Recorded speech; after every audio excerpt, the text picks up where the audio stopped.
Hello. In this week's episode, we're going to be discussing whether there is any opportunity in New Zealand. So many people say to us, yeah, we would come down to New Zealand, but there just isn't the opportunity there for us and the kids. So we're going to be exploring that topic. Do stay around till the end because we're going to share our most valuable tip that we think helped us massively in New Zealand. So let's just jump into the episode and get right onto it. It's a Drama, coming to you from Taranaki, New Zealand. Hello. Daddy, I love him. Mother thanks you. Right, Mr. DeMille, I'm ready for my close-up. Hello and welcome to the It's a Drama podcast. I'm Liz. And I'm Brian. And today we're going to be talking about opportunity in New Zealand, if it even exists, what opportunities are there in New Zealand. But before we do that, in case you're new to the channel, we're Liz and Brian, husband and wife. Yep. And we talk about all things travel, New Zealand. But at the moment, we're concentrating specifically on New Zealand because we can't travel. Yeah, we can't go anywhere else. And so we're just we emigrated over here 12 years ago and we're just trying to help people get a good picture of what it's like in New Zealand. So that's what a lot of our content has been lately. So, yeah. And I'm looking forward to today's because a lot of people have asked a few questions about this sort of thing. So many people say to us, oh, yeah, but New Zealand, there's no decent jobs, there's no opportunity, and I wouldn't want to bring the kids there because... because... from the 1960s. What do you mean? Well, because it's very I don't know, you sounded a bit hippie when you were like, oh, yeah. Don't get cocky. What are you doing? Why are you saying it like that? No, we were 3 minutes into it and you're already... It's because you've got wine. We've got wine today. Yep. So, well, Liz has got wine before me, but she's got a bigger glass than me. Yeah, I have. But we're drinking a lovely Shiraz, and it's from Australia, isn't it? Actually, because I love everything Australian about New wine. Zealand. It's just when we talk a lot about Australia. We're cheapskates, and for some unknown reason, and for the life of me, I don't know why. But why is Australian wine cheaper than New Zealand wine? No, I don't know. 9 times out of 10 it is. I know you can get cheaper bottles, but I don't know. So anyway, that's what people have been saying to us. And they're like, what's the opportunity? So what we're going to talk about here today is we're going to talk about the opportunities that we have had and our kids have had. So I know that it's not going to apply to maybe everyone, but this is our story. We're going to share our stories with you about what opportunities we've seen in New Zealand. Yes. And number one, I want to share with you is I love this so much. And this was such a massive opportunity for me. So before we go into that story, I'm just going to give you a little backstory. I went to drama college and actually that's not true. I dropped out of drama college. I went there for about 4 months.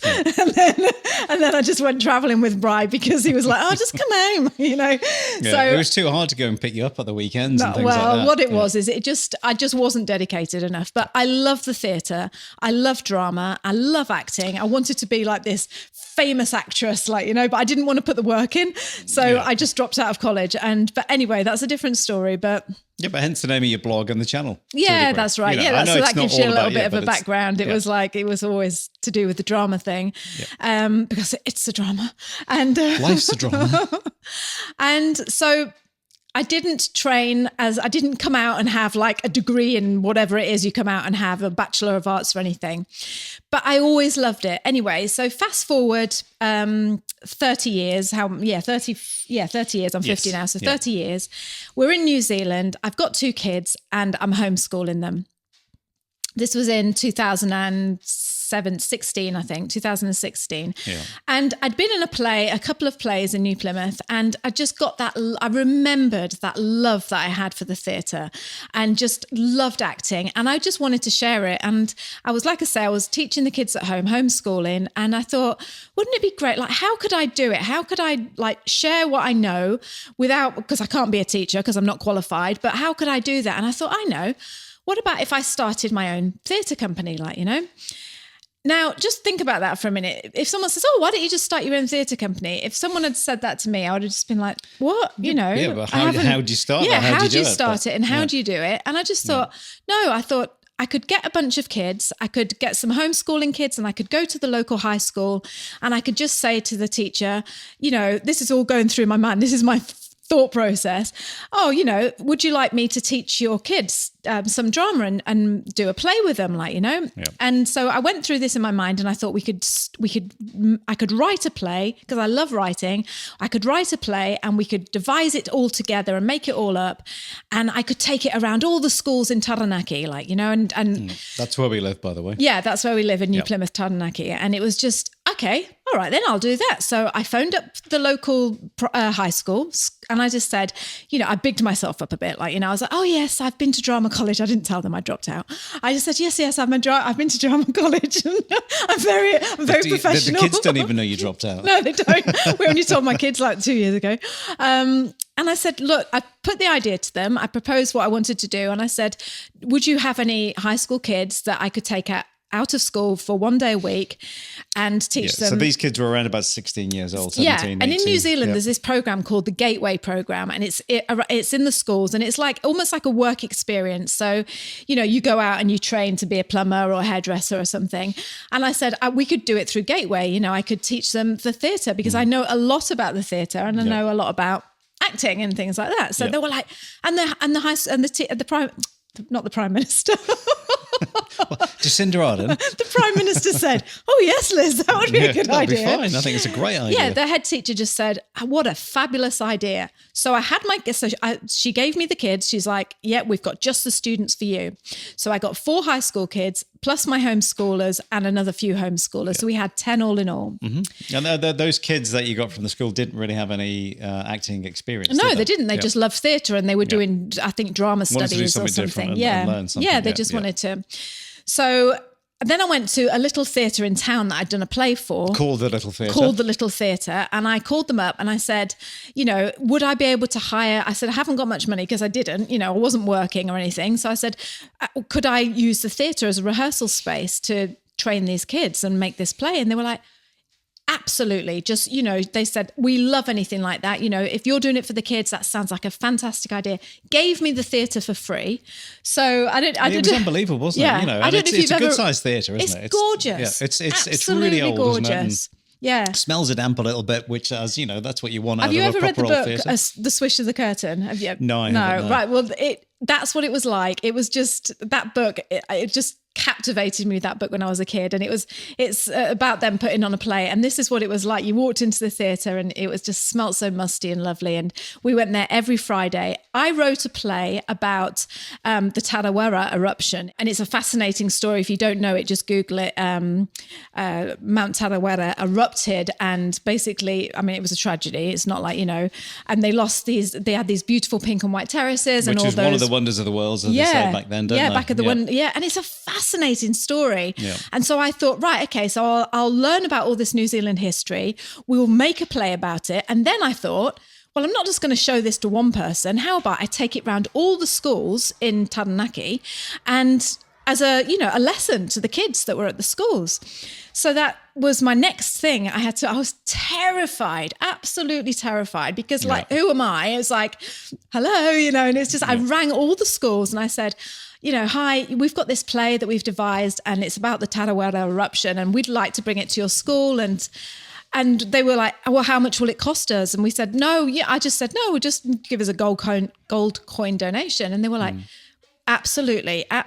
So I was fully booked. I think we took it to about 50 schools around Taranaki. Yep. Primary schools, what they call those schools before the secondary school, not mixed school. Intermediate. And we even went to a couple of high schools as well. Yeah. Well, you ended up on the last one, the high school that those kids were from. Yeah. And my point is, right, it was just... so, yes, I made about... For the gold coin donation, I'm not going to have any wine anymore. I can't speak properly. For the gold coin donation, I made like $200 a day, which, for all the work that we'd put in and all the props and all the costumes and things, it wasn't about the money. No, but it cost us a lot of money just to set it up. It did, but it was just the experience of it was absolutely brilliant, wasn't it? Yeah. Oh, yeah. And I got a grant. I got a grant from the local council. I think they gave me $2,000 grant for doing that. Yeah, because it was to do education. Yeah, because it was an education, and we bought a little trailer and we towed all the props around in it. And do you know what? It was just brilliant because not only then now can I say, oh yeah, well, if I ever went for a job or whatever, I could say I've had my own theatre company. Yep. Those kids that we did it with, you know, it gave them inspiration. And, you know, like every day after the show that we'd done, we did it once a week, and every time after the show we'd sit and talk to the school kids and say about what we'd done and how we'd done it, and they asked us questions. It's really funny. The great thing is you're still in touch with those people now, aren't you? You know, and it's really funny because you'd have question and answer time afterwards, and you'd say, oh, would you like to ask, you know, the cast any questions? And they'd say, what's your favourite colour? You know? But they were like little stars, weren't they? You know, they were. It was just like, you know, they were like celebrities. Yeah, they were, because when they came for the day, because the kids were just like, what was it like when a play came to your school? You just great, thought those actors were flipping gods, didn't you? Like, you know, you were so impressed. 12 or 13 at the time. Yeah. So there's an opportunity, and it was an opportunity for me. And do you know what? If I'd have been inclined, I wasn't, because I did it because I wasn't doing it for the money. You know, I was doing it for the experience. But say if you were and you just thought, can I make a business out of that? You could have very well made a business out of that. You could, You really could. Yeah, you could. It was just... Because you wouldn't stop at one show. You'd do 2 or 3 shows you could in do the day. Because you used to have about 80. You used to always do 2 shows. You could have gone around New Zealand. You know, you could have run the world, couldn't you? I could have taken them around the world, Brian. Yeah, there you go. So that's just that's the first example, okay? Yeah. So, and before we jump into the second example, no, it's all right. I'll tell you that in a minute. I was going to say about the just about the whole... Oh, I don't know, just about the whole community thing, about, you know... Yeah, but that's the support of the community, isn't it? And that's you tend to think the schools will go, no, we don't have a budget for that. But the fact is, because it was a gold coin donation, it was mainly, you know, the kids were told there's a play coming, it's going to be a gold coin donation. Yeah. If you didn't have the money, you don't have to give it. So, you know, some days was better than others, but it wasn't about the money. And it was just, you know, you needed to cover costs or you couldn't do it, you know. It's just, I think it's really important to remember that when you come to New Zealand, when you're thinking about what are the opportunity is there if you go out and get it. If you can see an opportunity and you're not scared, and like, you know, like it was terrifying for me to phone up those teachers. Yeah. You know, I still have this thing. I don't know whether it's because I'm British or whatever, or my age, but I still have that thing where I think, oh, I'm phoning the teacher. You know, even when like I phone the doctors, I'm always scared. You know. Yeah. Well, we all have that thing, don't we, with authority. Yeah. And that's what you think, you know. And if you just go out of your comfort zone and think, anyway. So that was my thing. So tell about your Bosch thing. Yeah. So, you know, I've kind of mentioned this a little bit before in a previous podcast. So if you want to go and watch that podcast, it's about me coming over to New Zealand as an immigrant plumber and starting off, and some of the nasty little jobs that I had to do and things like that. That's a good podcast. Yeah. Go and watch it because it's great. Yeah. But my sort of story with the opportunity that I was sort of handed to a degree, which was in a plumber's merchant asking, you know, can you get these boilers over here? A furnace boiler, whatever you want to call it, if you're from the US, because I used to fit them back in the UK, and they said, oh no, Bosch, you can't get Bosch anymore because they're pulling out of New Zealand. And I'm like, what? Yeah, Bosch are pulling out of New Zealand, which is the heating and hydronic side of things. And this guy go, yep. And so I went back and saw who was going to be my business partner, because he'd been here a year or so before me. And he said, no, I know the head technical guy in Bosch. I'll give him a call. So he gave him a call and he said, no, we're not pulling out New Zealand. Far from it. We're actually bringing these boilers that I was talking about. We're bringing them in from Germany. And we're actually looking for installers in your area, and that can actually test them and make sure that they're fit for New Zealand, that they're going to be fine, like, you know, to match the regulations, work on the gas pressures over here, work with the universal LPG and stuff like that. So we were like, oh wow. And this was an opportunity. There was 8 installers around the country, and we were going to be chosen to do the Taranaki region. So, you know, that opportunity, dealing direct with a manufacturer instead of dealing with the middleman, which is normally the wholesaler. So you don't normally get that opportunity. So did they just say, you know, like you're in charge of all the Bosch stuff? Was that what it was? Yes, yeah. They flew. So if people wanted a Bosch tumble dryer? Did they? No, it's not the white goods. It's just the heating side of things. So mainly the Worcester boilers in the UK, but they're owned by Bosch. But Bosch. I know. That's what I'm saying. You're actually dealing direct with Bosch. So I remember. Do you remember you had Bosch written on your van? We were allowed to buy a number plate, which was Bosch for European style and heating. Tessa, our daughter, I think she was about 7 or 8. No, she was about 8 or 9 at the time. She went round telling everyone, "Oh, my dad owns Bosch." I wish you did. We were given all the logos and everything because we were actually the agents for Taranaki. Bosch so is if you wanted a Bosch boiler in Taranaki, you had to buy it off us. Yeah. But yeah. So that's an opportunity. Yep. Is that because this is the thing? You say, "Oh no, I've got to calm myself down, not get carried away." But this is the thing. People say, "Oh, no, New Zealand hasn't got any opportunity. It's too small. There's not enough. There's not enough people there. It's too small. There's not enough opportunity."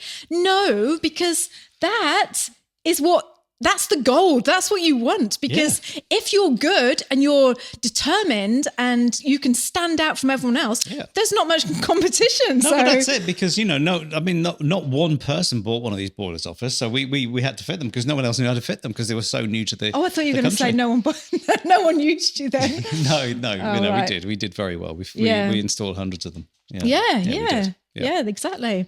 Yeah. All right. So, my third thing is, again, and this is related to my kids because I mentioned this in a previous podcast and I had a lady, I can't remember if you commented or emailed me and said, please tell us about the opportunity for your kids because that's a big thing, isn't it? You know? That's the reason why we're doing this podcast. Yeah. It wasn't so much the opportunities for us, but it's for your kids. It's mainly a lot of people that are thinking of coming over here, but, they tend to think, if you go to New Zealand, there's going to be nothing to do for the kids. They're going to play a bit of sport.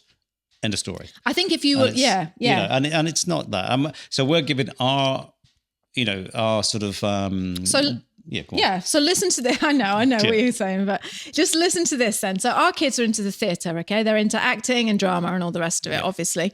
And I don't know if it's still on, but every year for like literally 6 or 7 years, they have this thing in, we live in Taranaki, which isn't a big city at all. It's not like Auckland or Wellington. Is the city. Yeah, we live in New Plymouth, sorry, yeah. And every year they would bring something, actually, brilliant lady called Holly Shanahan organised it with another guy, and every year they brought this thing called Tea Pack. It was Christopher Luke who actually. Christopher Luke, I couldn't remember his name. He was a musical director, wasn't he? Yeah, he's lovely too. And they organised this thing. It's called Tea Pack, and it was I think it stood for Taranaki Performing Arts and something else. Yeah, someone no doubt will tell you. Yeah, hopefully. And they brought down professionals to teach acting, dance. Stage fighting, singing, and it's opened, I don't know if it's still on, but it was open to, I think it was 14 years and upwards. It might have been a bit younger, maybe 13 years and upwards to adults. So anyone could go from 13 upwards. And you went there and it was just held at a local high school in town. It was like a 5-day thing that they were doing every year in the winter holidays. Yes, yeah. And the guy that was teaching the drama, was Cohen Holloway, and I had to write down the film he was in because you told me this. Is it Thor? It wasn't. He was in. Well, he's been in Hunt. If you haven't seen Hunt for the Wilder People, he was the guy in that. He's a comedic actor, or he was in Hunt for the Wilder People. Yep. He's absolutely brilliant, and he came down to teach our kids. Theatre. For 2 days. For 2 days. How good's that? And not only that. And it wasn't just theatre, it was actually about film and presence in front of the camera. That's it. And they did filming together and, and this is how you do this and this is how you film. Cohen Holloway. And it's like, you're famous and you're teaching our kids. Yeah. And, he's been in the film, that big blockbuster. Well, because he was in, I think he was in, what's his name? Taika, I can never remember his name. Taika. Yeah, Taika. Yeah. Taika Waititi. That's it. And he was Thor Ragnarok, and I think he used quite a few New Zealand actors in that particular film, and he directed that film. Yeah, he directed it. Which is a big Marvel blockbuster. Yeah, so good on New Zealand. And that was after Hunt for the Wilder People, wasn't it? Because he did that one. But can you imagine sitting in a movie theatre in, I was going to say Florida then, but in what's the big place called that does all the films? Hollywood. Florida, Hollywood, Florida, which there is a Hollywood in Florida. I'm not having wine again. And just watching this film and knowing that the actor in that film taught your kids in New Plymouth, Taranaki, and down here in New Zealand. Yeah. And not only that, he didn't just teach them, he was like buddy with them. They were having lunch together, because I'm not saying that this wouldn't happen at the rest of the world, but I know for a fact, because I've been to these things in the UK, and it's like the famous people are like way over there on a stage, and you might get a question and answer with them afterwards. But this was involved, like one-on-one. Yeah, it's just great. And it was $25, and it gave my kids 2 days. No, it was like a week-long thing. Right, it was, they did singing with this really great singing teacher. They talked about casting with this great casting director. It was just absolutely fabulous, and it gave those kids inspiration and just wanting to carry on. So and there's lots of things like that around, and this thing they travel around New Zealand different times, don't they? Even like Weta workshops. I mean, everyone would have heard of Weta workshops, but they do film classes in the summer and things like that, and it's not overly expensive, and you can normally get in. And you know what I love, Bri? There's none of that snobby elitism. There's not like, I don't know, when we lived in Cornwall, there was this theatre company in Cornwall in England, and I'm not bagging the UK. Please don't think I am. I love the UK. Because there's lots of opportunities there, but there's lots more people so it more just makes it that little bit harder. But in Cornwall, when we were living there was a theatre company called Knee-High Theatre, and they're fabulous. Don't get me wrong, they're absolutely fabulous. But they're professional, and it's just like, you could never say, oh, can my kid come and, you can teach them. It was like they're too busy and too important. They used to go to schools and things, didn't they? Yeah. But it was, like you did with Elflock. But, But it was just, I don't know, just not that same, again, I keep wanting to use the word, just not that same opportunity. No. You just know, like... Tessa just went up for an audition down to Wellington for an audition for some film. A film that she's got her drama teacher, Holly Shanahan, again, professional actress. She's been in films, and she's here teaching in New Plymouth. And she sent Tessa for an audition down to Wellington for this film. She didn't get it, but she did. She did this thing, and the casting agents down there, the ladies, remember you told me they were so lovely, and they were like fantastic. Normally you can't talk to these people, but they came out, thank you so much for coming down, because they knew she was coming down, and it was just like, you're made to feel special. Go and sit in the other room, make yourself a cup of coffee. And none of that. Just like, wow, this is great. Just none of that elitism, just that unapproachable. It isn't like that here. It's just very, if you want to do something, just put your neck out and get on and do it. And but we've said that so many times about New Zealand, and that's what people think about. They feel people not from around the world, but yes, you can say from around the world. We've had a lot of people contact us, and they're too frightened to contact them. They want you to contact them for them, and so contact? Well, just people, just like anybody, and you just turn around and say you can contact anybody in New Zealand, and you will normally get a response, even if it's the CEO of a company. We were just talking to that guy in America. It was Ryan, Ryan, and he just said... Same thing, wasn't it? Yeah, and he's like, I called the owner up, and it's like, yes, and he's now living here, and you think that's the difference, Some people will just go that extra mile and think, do you know what?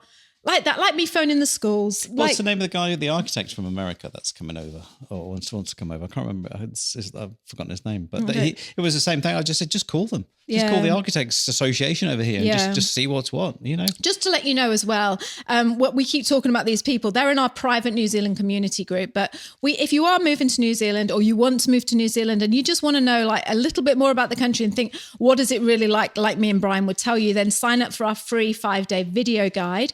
It's just a free guide that you get every day for 5 days, and that will tell you more. And then if you want to go further after that, we have a New Zealand community group, which is fabulous, and loads more videos and things like that. So it is. It's great. It really is. Tell me about Job Hop.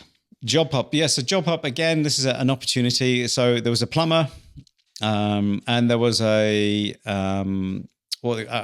electrical rep for electrical wholesaler. So these were friends of yours, weren't they? Yes, they were friends of mine. I knew them for the tradies as such. One was a tradie, one was a rep who would sell you things. Do you like reps, bro? Not Australian ones, no. No. Australian ones, they're a little bit brash. Yeah, they're a bit cheeky. A bit cheeky for my liking. Need a good slapping. If you didn't watch that episode, I don't know. I can't remember. I Actually, remember talking about it though. I think it was things you wouldn't see in New Zealand, and Brian said something laid into about the Australians, but only into the Australian reps. Yeah. So anyway, so these two guys, like I say, a rep and a plumber, decided to make a company. This is here in New Plymouth. It's a company called Job Hop. It's about getting people, even if you're unemployed or you're short on work, you can sign up to Job Hop. Basically, if you need a job doing around your house, so say it's like, I don't want to get the builder and I don't want to get a construction company in, but I need all the leaves clearing from the driveway. Like an odd job person, like odd job stuff. Like I was going to say odd job man then, but you're not allowed to. Watch your knee on that microphone because you might just go. So it just basically it's you load credit up onto your app, and then you pay what they call the living wage, which is around about $25 an hour for these people that can come out and do work for you. And they've all been checked and so everything. I want to spend like $100, you get 4 hours work from a guy, and he'll turn up, and that's such a good idea. It's great, and that pays their tax, and if they're on an employment benefit, then it will adjust how much they've earned. That's such a good idea. It's just on all automatically. So the government stepped in and said, this is a brilliant idea. Yeah. And the local government stepped in as well and said, yeah, we want to push it and promote it. And not only that, the banks turned around and said, wow, we'll help you out. Because they needed a processing payment thing that no one could really offer, but they went direct to the bank. And so that's what I'm saying, two guys, they did all this by themselves. Yeah. Who aren't like, entrepreneurs. They're not entrepreneurs. Yeah, or not like big plumber, flash businessmen. No, far from it. They've had this idea. Yeah, they're clever guys, but well, you would be being a plumber, I suppose. Well, all plumbers are clever, obviously. Yeah. They're the most intelligent people in the world, actually. Electrician guy, well, not quite as much. But. Especially Scouse ones. Yeah. They're really extra special. So what I'm trying to say is I know there's success stories around the world, but, these things are happening in New Plymouth, and you just think, hopefully these guys will go on and be really successful. Yeah, and they will. Yeah. And that's the other thing as well. And this is why I don't quite get the tall poppy thing. I don't quite understand that, because everything that I've ever come across, if you say to people in New Zealand, like for example, Katie from our private New Zealand community, she moved over here and she wanted to know if her dad could come over, and she just said, oh, but what could he do? Like, he does fly screens and things like that. Immediately in your brain, you're going, yeah, that would be a brilliant idea. You could make that into some sort of business. Now, I don't know if that's because we're business mind, we tend to think like that. Well, yes, I suppose because we've run businesses and things. But you never seem to, I don't know, how sometimes when you go, oh, we could do that, and then there's always someone that goes, no, that's a rubbish idea. You can't do that. That's not going to work. Someone else is already doing it. I'm going to be walking the streets looking for work. Yeah. I remember when we started a cafe in Bath when we lived in England, and we said, oh yeah, we're going to be doing these baguette sandwiches, and someone said to us, oh, the only thing is the other guy down the road does that, and it immediately makes you go, oh yeah, that's true. We won't be. I mean, luckily we didn't. We carried on and did it. It's all about competition, isn't it? So some guys selling baguettes, and there's room for you to sell baguettes. Yeah, our baguettes were lovely, actually. They were really. It's a great. Our plumber baguettes.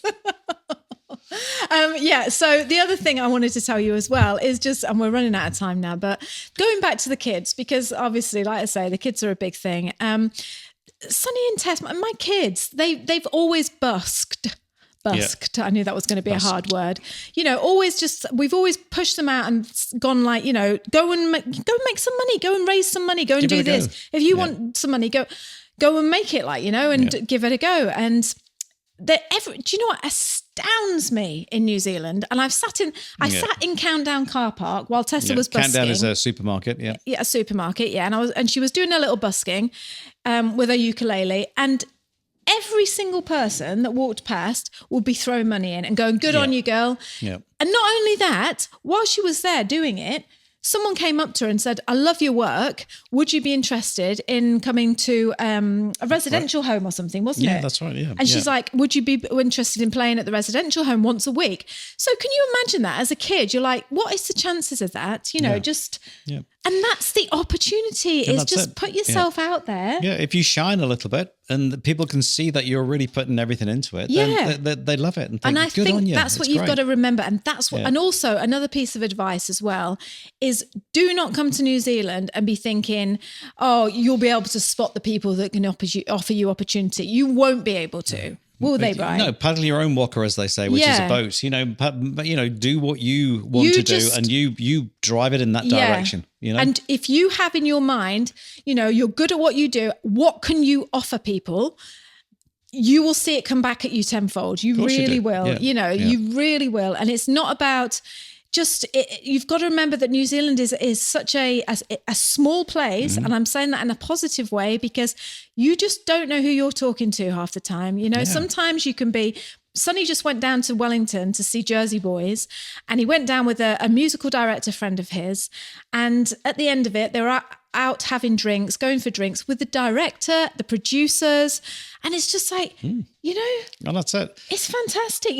And how many times do you talk to people and you think they're all scruffy and they're scruffy pants and everything, and you don't know, and then they're like, oh, by the way, I own, I don't know, the world. I was talking to a guy the other day in a cafe in New Plymouth. I was doing some work down there, and I'm like, he started talking. Oh, that's a good, and he comes up to me and he's like, excuse me, you wouldn't happen to know where's a good place to go out at night, would you? You're asking the wrong person, actually. And I just bluffed and went, oh yeah, we always go to this lovely wine bar, even though we never do. And he went, oh, thanks. And I got talking to him. He's running for the mayor thing that, if you want to be mayor of New Plymouth, he's running for it, Brian. Yep. I think he actually got it. Did he? I think he did, yeah. No, he didn't. Oh, did he? No, he didn't, because I watched, I'm not into politics. He went to a bad like place that. and, I think something happened. He's like, got food poisoning. That cow. Just the night Why of the did election. she tell me that? Didn't turn up. Yeah. I don't know. You don't know. You just never know who No, you're you never know who you're meet talking. And that's what we were saying about, if you're good at what you do, you will do well. Because if you think you come over, you'll be able to pull the wool over their eyes, then you won't. No, and if you do a rubbish job, you won't do many more rubbish jobs because you just won't get any work. No. And you know what? Won't. Be the best you can be and look for opportunity. And I don't want this to sound cliche, like, it's wherever you look for opportunity, it's there. It's not that. It's just in the most hidden places, like you say about your plumber friend, he came over to New Zealand and thinking, oh yeah, I'm going to be a plumber. And now he's running that successful business because he's thought, how can I help people for a start, Yeah. And what was great with that is because they didn't have much money, they approached people and said, hey, if you do the app development, the software development, we'll give you a share in the company. Yeah. And, and then they went to the lawyer and said, to get all the legal side of it right, we can't afford to pay you, but you can be a shareholder. Yeah. And they had about 6 people just go, yep, I'll do that. And that's what's great, because it was almost like crowdfunding as such, Yeah. And it's just, that's what you just, it's a great story when you hear about it. Yeah, it is. It's a real nice success story, isn't it? Right, okay. I think that's what it comes down to. I've been chatting too long. Yep, we're up to about 35, 40 minutes. I think we're probably on about 35 minutes. So I think it's time to. And people do say, when they not on the podcast, but on YouTube, they go, oh, why is it so long? You should cut it down. It's a podcast. I know. Thank you to all the people that. I know. There's been a couple of people that have stuck up for us and gone, no, just let them talk. Brilliant people on subscribers on YouTube. We really have. We love you. Thank you so much. And all the other people on all the other platforms as well. All of you. You're just YouTube, really... Stitcher, Spotify, TuneIn. Yeah. We're on them all. So and thanks so much. We really, really, really appreciate it because we're just like sitting here. And we just want to chat and put our experiences out there. Yeah. Pass it on. That's what it's all about. Pass it on. Right. Okay. We're going now. So until next time, I'll speak to you soon. Kia kaha, stay strong, and we'll see you next time. Okay. Thank you. Bye. Bye-bye.